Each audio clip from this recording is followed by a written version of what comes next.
আসসালামু আলাইকুম। আজকে রান্না বান্না হচ্ছে ঠোঁয়াশ। এই সবজিটা সব জেলার মানুষ চিনে না। এটা আমাদের নোয়াখালীতে পাওয়া যায় সবচাইতে বেশি। এটা খালে বিলে নদীতে এবং বাড়ির আশেপাশে ডোবাতে হয়ে থাকে।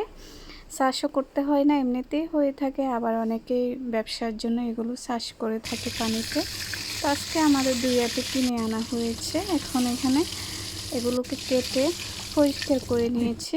ধৈর্য সহকারে পরিষ্কার করতে হয়, আর চামড়াগুলো খুব সহজেই উঠে আসে।